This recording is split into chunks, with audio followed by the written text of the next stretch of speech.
Hey everybody, today we're going to talk about a really cool topic in psychology. The topic for today is algorithms. We're going to learn a little bit about what they are, go through some examples, and then test your knowledge. Off with, what is an algorithm?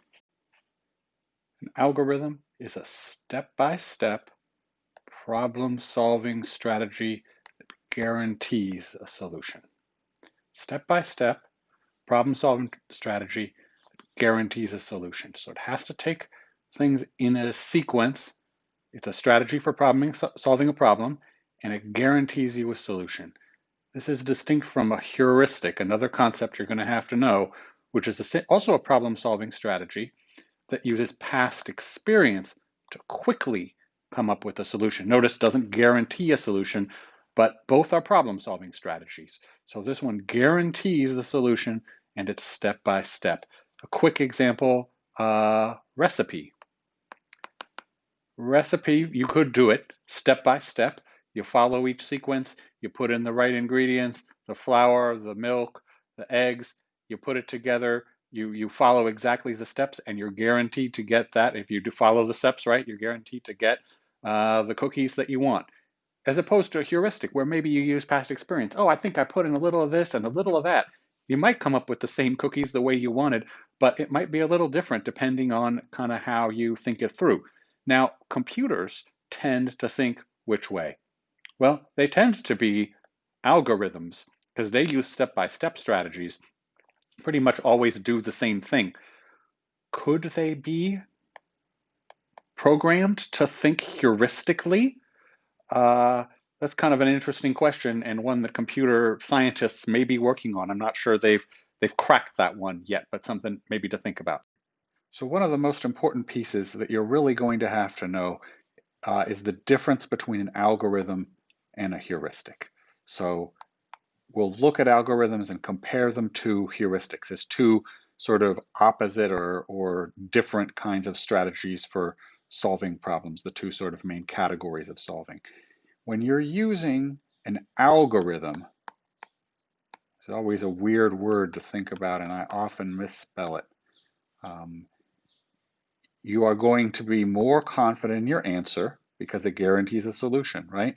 You'll get that solution eventually, and it can be programmed to be automatic. So it might be on a computer, or it might just be you kind of get used to it, fall into a rhythm so that you're always doing the same thing. What are some of the drawbacks to that? It can take a super long time if you're doing it step by step by step, and there may be shortcuts, but those are heuristics. You might forget a certain step, right? You might just, oops, I didn't do that one, and now all of a sudden you're not getting to the solution. Or you might get confused while you're trying to do the algorithm, and then your solution is all messed up. So you can see that algorithms have some benefits, but also some drawbacks. Next, let's look at a few examples. One of my favorites, the Rubik's Cube. You know, I have some of these in my classroom, and I'm always fiddling with them. People think that people who can do Rubik's Cubes are smart. But are they really? What have they done? They've learned the algorithm. You can see here, they probably went on YouTube or just looked it up in a book, step by step kind of moves to be able to switch pieces around to be able to. So they're basically executing a series of moves.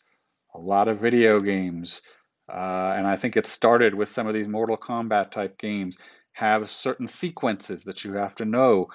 Some of them don't make any sense at all. You just have to memorize them in order to be able to do the move you want to be able to do. Think about algorithms that have been set up on computers. Facebook has algorithms searching through step by step to find people who want that particular product or might be interested in a certain product. Spotify has algorithms that finds music that's specific for you. Or solving a complex math problem. You might use step one, step two, step three in order to be able to get through and solve that problem.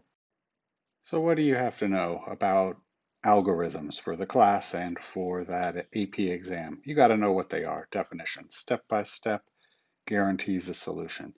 You got to be able to compare and contrast them with other problem-solving strategies, especially those heuristics.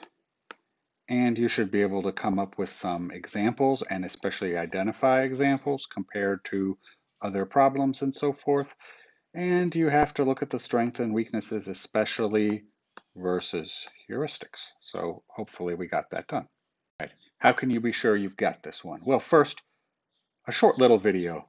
This is a nice video, does a little walkthrough on what heuristics are, how they work, gives you some examples different from what I gave. So if you're feeling like, hey, I want to study this, better than making a flashcard is probably just to watch that video. That's my #1 suggestion. Number 2, you can try kind of a little memory trick here of maybe drawing a picture. So you might try to draw a little picture of a robot. Don't mind my drawing skills here. This is the robot with the A hose. Got them A, and maybe he's fighting with a person who is got the H on their chest or something like that.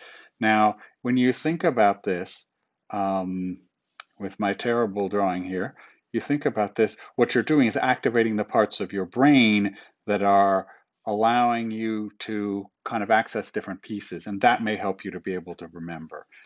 You can also do something to think about what the word rhythm and how that might be like an algorithm, that you have steps, maybe as you beat out a drum when you're going or something like that. And then finally, you could make flashcards to be able to help you. You could also look at making a test question or thinking of how this could be on the test. That practice will help you to get ready. And in order to practice and get ready, here is a way to do that. Think about this one as a sample FRQ question. Which of these strategies do you use the most?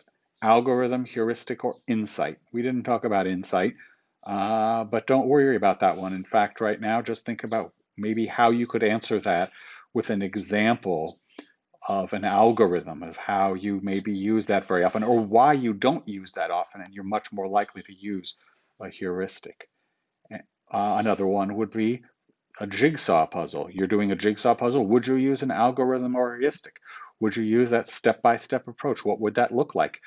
And here you can get into those benefits and drawbacks is really what they would be looking for if they were on this FRQ.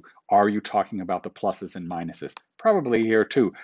And you may need that just in order to be able to get the point. Remember, you've got to be thorough with these FRQs, and that may be what they're looking for. So consider that as you construct an answer, and maybe write it down a little bit and then evaluate your answer. See if you would give yourself the point for that. All right, that's all I have to say on algorithms. Hope it helps.